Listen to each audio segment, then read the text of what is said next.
Hello friends, welcome back self education 2.0 में आपका स्वागत है। ये है हमारा आज का करंट अफेयर यानी कि 1 जून 2022 का। और ये करंट अफेयर आपकी यूपीएससी एग्ज़ाम और अदर स्टेट के पीएससी एग्ज़ाम और चाहे आपके जो अलग अलग टारगेट्स हैं जैसे कि एसएससी या फिर रेलवे का एनटीपीसी या ग्रुप डी, उन सभी एग्ज़ामों के लिए काफ़ी इम्पोर्टेंट है। तो चलिए स्टार्ट करते हैं हम आज के सेशन को। पहले क्वेश्चन है हमारा, विश्व तंबाकू निषेध दिवस यानी वर्ल्ड नो टोबैको डे 2022 निम्न में से किस दिन मनाया जाता है? तो कब मनाते हैं विश्व तंबाकू निषेध दिवस? आपके ऑप्शन इस प्रकार हैं ए, बी, सी और डी। तो इसका राइट आंसर क्या है? तो इसका जो हमारा राइट आंसर वो है हमारा बी, यानी कि 31 मई को हम विश्व तंबाकू निषेध दिवस मनाते हैं। अब जानेंगे इसको डिटेल में। विश्व भर में हर साल 31 मई को विश्व टोबैको निषेध दिवस मनाया जाता है और ये WHO के अनुसार भारत में तंबाकू के सेवन की वजह से प्रत्येक साल 10 मिलियन से ज़्यादा मौतें होती हैं और दुनिया के 12% धूम्रपान करने वाले भारत में रहते हैं। और यह दिवस तंबाकू के सेवन से होने वाले नुकसान के बारे में जागरूकता बनाने हेतु मनाया जाता है। बता दें, मानव लागत के अतिरिक्त तंबाकू के सेवन से पर्यावरण भी खराब होता है। प्रत्येक साल विश्व तंबाकू निषेध दिवस अलग थीम के साथ मनाया जाता है। और बता दें, इस साल का जो हमारा थीम है वह है पर्यावरण की रक्षा, यानी सेव द इन्वायरमेंट। ओके, तो जैसे कि आपके एग्ज़ाम से खाली इतना इम्पोर्टेंट है, विश्व तंबाकू निषेध दिवस कब मनाते हैं? तो ये 31 मई को मनाया जाता है। ओके, अगला क्वेश्चन है हमारा, हाल ही में किस राज्य सरकार ने खेल क्षेत्र के इंफ्रास्ट्रक्चर के विकास हेतु लगभग 1000 करोड़ रुपए खर्च करने का फैसला लिया है? तो कौन सी स्टेट गवर्नमेंट ने लिया है स्पोर्ट्स फील्ड को लेकर? आपके ऑप्शन है ए, बी, सी और डी, यानी कि आसाम, पंजाब, तमिलनाडु और कर्नाटक। तो कौन सी स्टेट गवर्नमेंट ने वो भी खेल क्षेत्र के इंफ्रास्ट्रक्चर के डेवलपमेंट के लिए 1000 करोड़ रुपए के खर्च करने का फैसला लिया है? तो वो लिया है कौन सी गवर्नमेंट ने? तो वो है आसाम गवर्नमेंट ने लिया है। और हिमा दास जो हमारे एथलीट हैं वो भी आसाम से हैं। जैसे कि जानेंगे, आसाम के जो खेल मंत्री हैं कौन है? बिमल बोरा हैं। हाल ही में कहा कि राज्य सरकार ने खेल क्षेत्र के इंफ्रास्ट्रक्चर के विकास के लिए 1000 करोड़ रुपए खर्च करने का फैसला किया है। उन्होंने कहा कि जिला स्तर पर 10 खेल कॉम्प्लेक्स बनाए जाएंगे जिनकी कुल लागत लगभग 500 करोड़ रुपए होगी। उन्होंने कहा कि 40 विधानसभा क्षेत्रों में बहुउद्देशीय स्टेडियम भी बनाए जाएंगे। आपको कमेंट बॉक्स में ये बताना है कि आसाम के अभी नए चीफ मिनिस्टर बने हैं वो कौन हैं। ओके, ये आप कमेंट बॉक्स में ज़रूर बताइएगा। अगला प्रश्न है, किस राज्य के मुख्यमंत्री ने हाल ही में कहा कि राज्य में राजीव गांधी खेल रत्न अवार्ड फिर दिए जाएंगे? तो कौन सी स्टेट गवर्नमेंट के चीफ मिनिस्टर ने कहा? आपके ऑप्शन है ए, बिहार, बी, झारखंड, सी, आसाम और डी, राजस्थान। तो इसका जो राइट आंसर वो हमारा ऑप्शन डी, जो राजीव गांधी जो खेल रत्न अवार्ड हैं वो फिर से दिए जाएंगे, जो हमारे राजस्थान के चीफ मिनिस्टर श्रीमान अशोक गहलोत ने कहा है। जैसे ही संक्षेप में जानेंगे, राजस्थान के मुख्यमंत्री अशोक गहलोत ने हाल ही में कहा कि राज्य में राजीव गांधी खेल रत्न अवार्ड फिर दिए जाएंगे। उन्होंने कहा कि राज्य सरकार प्रतिबद्धता के साथ खेलों के विकास के लिए बड़े फैसले ले रही है। उन्होंने कहा कि खेल हमेशा दूरदृष्टि और पक्के इरादे के साथ खेले जाते हैं। उसी तरह राज्य सरकार भी खेलों के प्रोत्साहन में दूरदृष्टि के साथ फैसले ले रही है। उन्होंने खिलाड़ियों को विश्वास दिलाया कि पदक विजेताओं के लिए प्रोत्साहन राशि में लगातार बढ़ोतरी होती रहेगी। तो एक पॉजिटिव लिया है स्टेप राजस्थान गवर्नमेंट ने, जिससे हमारी जो ओलंपिक में जो मेडल्स हैं जिनकी संख्या कम होती है, लेकिन अब ऐसे कदमों से संख्या में गोल्ड मेडल में बढ़ोतरी होगी। अगला प्रश्न है हमारा, केंद्र सरकार की अगले कितने सालों में कम से कम 81 कोयला संयंत्रों से बिजली उत्पादन में कटौती करने की योजना है? कितने सालों में की है उन्होंने बिजली कटौती करने की योजना? आपके ऑप्शन है ए, 4 साल, बी, 7 साल, सी, 8 साल या डी, 10 साल। सेंट्रल गवर्नमेंट ने अगले कितने सालों में कम से कम 81 कोयला संयंत्रों से बिजली उत्पादन में कटौती करने की योजना की है? यानी हम कोयले से अब बिजली का उत्पादन की क्या कटौती करें, यानी कोयले से अब बिजली नहीं बनाएंगे। तो आपके ऑप्शन है कितने सालों में, कितने ईयर का उन्होंने टारगेट लिया है? तो इसका राइट आंसर वो है हमारा ऑप्शन ए, यानी कि 4 साल। जैसे केंद्र सरकार की अगले 4 सालों में कम से कम 41 कोयला संयंत्रों से बिजली उत्पादन में कटौती करने की योजना है। केंद्रीय ऊर्जा मंत्रालय ने कहा है कि महंगे थर्मल उत्पादन को सस्ती हरित ऊर्जा स्रोतों में बदलने की कोशिश के तहत यह कदम उठाया जाएगा। अभी देश में कोयले से चलने वाले जो संयंत्र हैं वो हमारे 173 हैं। ऊर्जा मंत्रालय के अनुसार भारत की 81 संयंत्रों में से 58 बिलियन किलोवाट घंटे तक बिजली उत्पादन कम करने की योजना है। ओके, अगला प्रश्न हमारा, अंतर्राष्ट्रीय योग दिवस 2022 की थीम निम्न में से क्या चुना गया है? तो हमारी 2022 की जो हमारी थीम है योग दिवस को लेकर वो क्या है? आपके ऑप्शन है ए स्वास्थ्य के लिए, बी मानवता के लिए, सी सद्भाव के लिए और डी शांति के लिए। तो इसका क्या आंसर है? तो इसका जो हमारा राइट आंसर है वो हमारा ऑप्शन बी। अंतर्राष्ट्रीय योग दिवस 2022 की जो थीम है वो है मानवता के लिए योग। मानवता के लिए योग अंतर्राष्ट्रीय योग दिवस 2022 की थीम चुना गया है। विश्व भर में 21 जून को अंतर्राष्ट्रीय योग दिवस मनाया जाता है। आयुष मंत्रालय ने कहा कि बहुत विचार विमर्श और परामर्श के बाद थीम का चयन किया गया है। यह थीम दर्शाती है कि योग ने किस तरह महामारी के दौर में तनाव कम करने के लिए मानवता की सेवा की है। और इस साल अंतर्राष्ट्रीय योग दिवस का मुख्य आयोजन कर्नाटक के मैसूर में हुआ है। आप हमें कमेंट बॉक्स में ये बताएं कि कर्नाटक का जो कैपिटल है वो क्या है और वहाँ के चीफ मिनिस्टर कौन है। ओके, अगला क्वेश्चन, सीमा सड़क संगठन बीआरओ ने 20 मई 2022 को किस राज्य में नेचफू सुरंग का उत्खनन कार्य पूरा कर लिया है? तो किस राज्य में किया है? आपके ऑप्शन है ए पंजाब, बी हिमाचल प्रदेश, सी अरुणाचल प्रदेश और डी राजस्थान। तो नेचफू सुरंग है वो उसका जो कार्य पूरा हुआ है वो कौन से स्टेट में हुआ है? तो इसका हमारा राइट आंसर क्या है? राइट आंसर हमारा ऑप्शन सी, कहाँ? अरुणाचल प्रदेश में। सीमा सड़क संगठन 20 मई 2022 को अरुणाचल प्रदेश के नेचफू सुरंग का उत्खनन कार्य उन्होंने पूरा कर लिया है। यह सुरंग परियोजना वर्तक के तहत बीआरओ द्वारा बनाई जा रही थी। इस सुरंग की आधारशिला किसने? राजनाथ सिंह, जो हमारे डिफेंस मिनिस्टर हैं, 12 अक्टूबर 2020 को रखी थी। नेचफू सुरंग जो है 5700 फीट ऊंचाई पर यानी हाईएस्ट पे स्थित है। यह सुरंग आधुनिक सुरक्षा सुविधाओं से लैस होगी और दो तरफा यातायात को भी समायोजित करेगी। तो आपसे सिंपल पूछा जाएगा एग्जाम में, नेचफू सुरंग कहाँ है? तो ये अरुणाचल प्रदेश में है। अगला प्रश्न है हमारा, संयुक्त राष्ट्र शांति सैनिकों का अंतर्राष्ट्रीय दिवस यानी कि international day of UN peace keeper निम्न में से किस दिन मनाया जाता है? तो किस दिन मनाया जाता है international day of peace keepers यानी कि संयुक्त राष्ट्र शांति सैनिकों का अंतर्राष्ट्रीय दिवस? आपके ऑप्शन है ए 10 जनवरी, बी 20 जनवरी, सी 12 जनवरी या फिर डी 29 मई। तो इसका राइट आंसर क्या है? संयुक्त राष्ट्र शांति सैनिकों का अंतर्राष्ट्रीय जो दिवस है कब मनाया जाता है? तो इसका राइट आंसर हमारा ऑप्शन डी यानी कि 29 मई को मनाया जाता है। संयुक्त राष्ट्र हर साल 29 मई को संयुक्त राष्ट्र शांति सैनिकों का अंतर्राष्ट्रीय दिवस मनाता है। संयुक्त राष्ट्र शांति सैनिकों का अंतर्राष्ट्रीय दिवस 3900 से अधिक शांति सैनिकों को सम्मानित करने के लिए मनाया जाता है जिन्होंने संयुक्त राष्ट्र के तहत अपनी जान गंवाई। पहला संयुक्त राष्ट्र शांति मिशन 29 मई 1948 को स्थापित किया गया था। इस शांति रक्षा मिशन की स्थापना युद्ध विराम समझौते की निगरानी के लिए की गई थी जिस पर इजराइल और अरब के बीच हस्ताक्षर किए गए हैं। यानी कि इजराइल और अरब के बीच पे एक मेमोरेंडम भी साइन हुआ है इसको लेके। टोमेटो फ्लू के बाद अब किस राज्य में वेस्ट नाइल जो वायरस है फैलने लगा है? कौन सी स्टेट में फैलने लगा है टोमेटो फ्लू के बाद? ऑप्शन है ए बिहार, बी केरल, सी पंजाब और डी तमिलनाडु। यानी कि उस स्टेट में पहले टोमेटो वायरस आ चुका है और टोमेटो वायरस के बाद अब जो वायरस आया वो है वेस्ट नाइल वायरस। तो वो कौन सी स्टेट गवर्नमेंट में है, कौन सी स्टेट में है? तो वो फैला है हमारा ए बी केरल में। केरल में पहले टोमेटो फ्लू वायरस आ चुका है लेकिन अब उसमें जो है एक नया वायरस आया, वह नए वायरस के संक्रमण मिले हैं, वो है हमारा वेस्ट नाइल वायरस।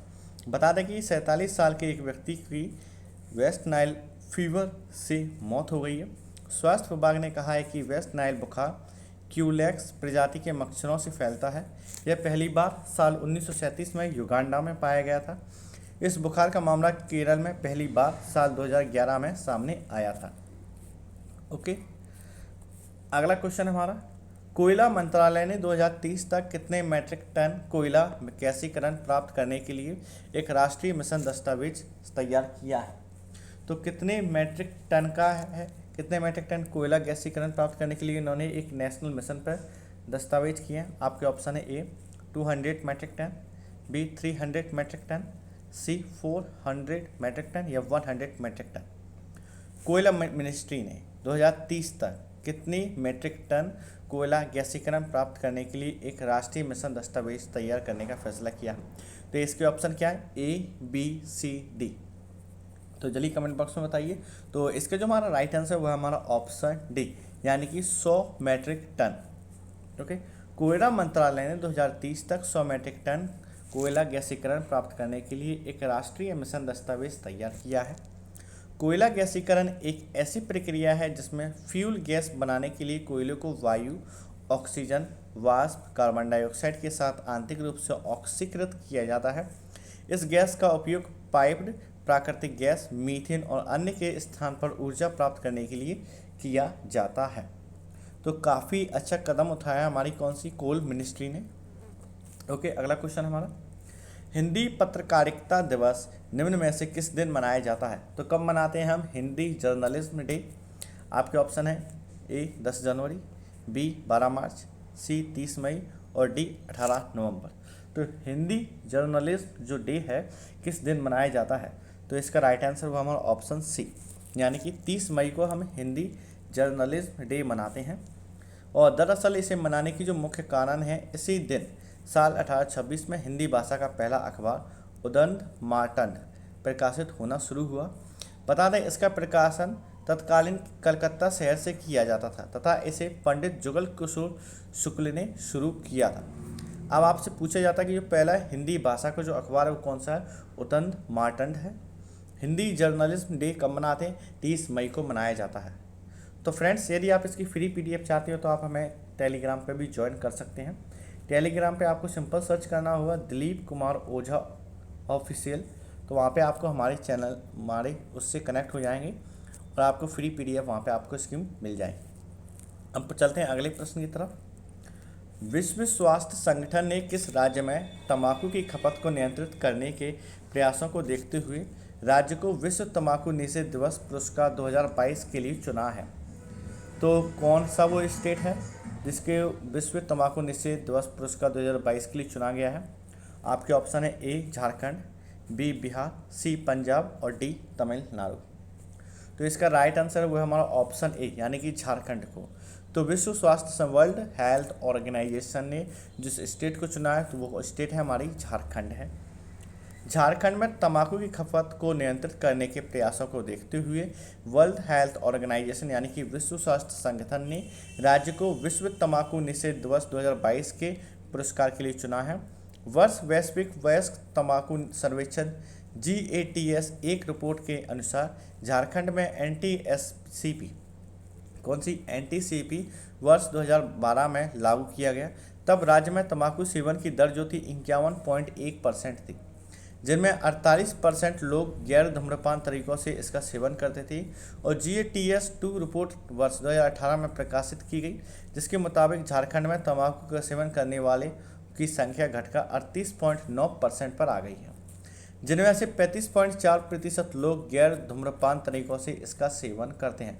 तो बाकायदा एक रिपोर्ट प्रकाशित हुई है और आपके एग्ज़ाम के पॉइंट ऑफ व्यू से आपको ये याद रखना कि विश्व तंबाकू निषेध दिवस जो पुरस्कार है वो झारखंड को मिला। और किसने दिया है? तो ये विश्व स्वास्थ्य संगठन ने दिया है, यानी कि वर्ल्ड हेल्थ ऑर्गेनाइजेशन ने दिया है। आपके लिए एक क्वेश्चन है, आपको ये बताना है कि वर्ल्ड हेल्थ ऑर्गेनाइजेशन का जो मुख्यालय है वो कहाँ है।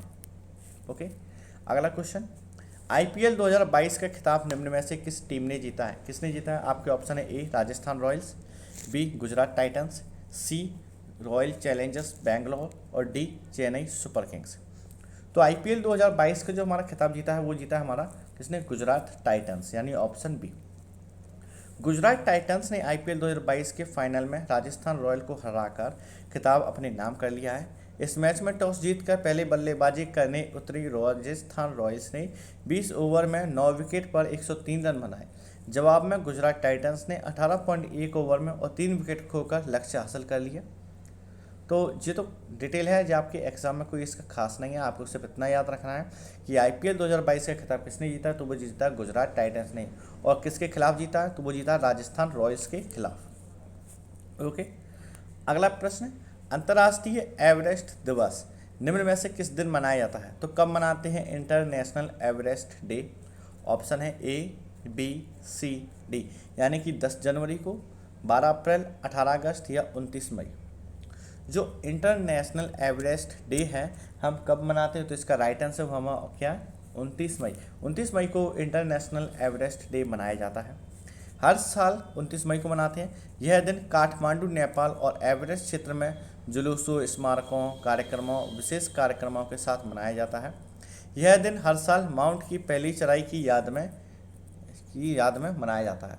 कमेंट बॉक्स में आपको ये बताना है कि सबसे पहले माउंट एवरेस्ट पर चढ़ाई किसने की, इंडिया में है, ओके, वर्ल्ड में और इंटरनेशनल में, और सॉरी मेल और फीमेल में, इंडियंस और फॉरेनर। आपको ये दोनों चीज़ कमेंट बॉक्स में शेयर की, जिससे आपका जो नॉलेज है बूस्ट होगा। किस देश ने अपनी नौसेना की ताकत बढ़ाने हेतु हाइपरसोनिक मिसाइल जिरकॉन के अपडेट वर्जन का सफल टेस्ट किया है? किसने किया है? आपके ऑप्शन है ए, चीन, बी, रूस, सी, पाकिस्तान, डी, अमेरिका। तो किस देश ने अपनी नौसेना की ताकत, यानी कि जो उसकी नेवी है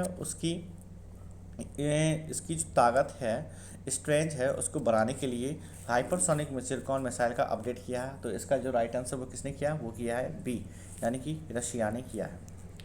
रूस ने 28 मई 2022 को अपनी hypersonic cruise missile Zircon Barents सागर में सफल परीक्षण किया है।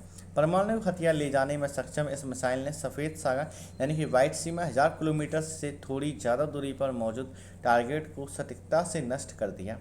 इस मिसाइल की गति से इसकी सबसे बड़ी खासियत है हाइपरसोनिक मिसाइल आवाज़ की गति से 9 गुना ज़्यादा गति में यात्रा कर सकती है।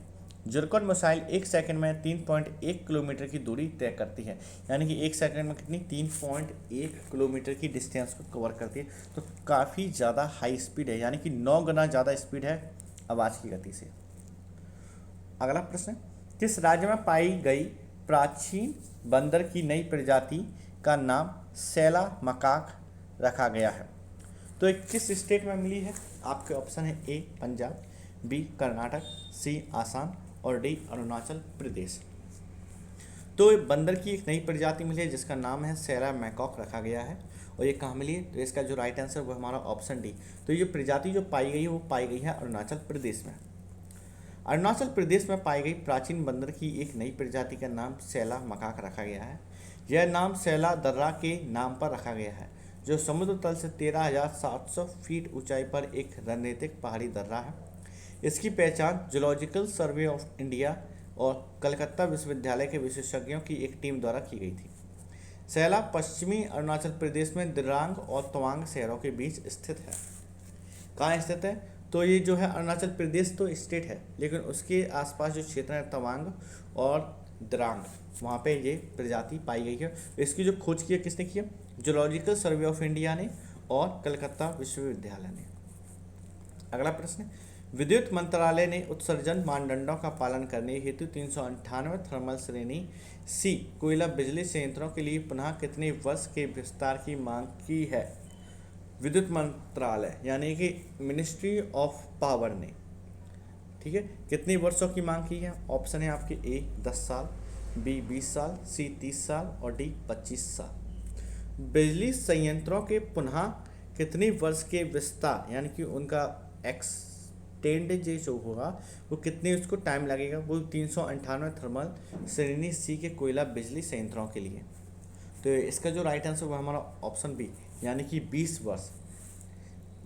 विद्युत मंत्रालय यानी कि मिनिस्ट्री ऑफ पावर ने उत्सर्जन मानदंडों का पालन करने के लिए 398 थर्मल श्रेणी सी कोयला बिजली संयंत्रों के लिए 20 वर्ष के विस्तार की इन्होंने मांग की है।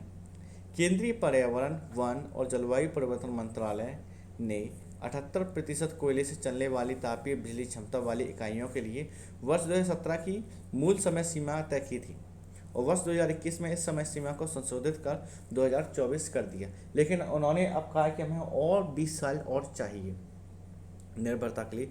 Ministry of environment and forest और क्लाइमेट चेंज यानी कि जलवायु परिवर्तन मंत्रालय ने 78% कोयले से चलने वाली जो बिजली तापीय क्षमता वाली इकाइयों के लिए 2017 की मूल सीमा तय की थी और उसको बढ़ा के बाद में 2021 कर दी। लेकिन प्रेजेंट में इसकी समय सीमा को फिर एक्सटेंड कर दिया गया, वो कब तक, 2024 तक।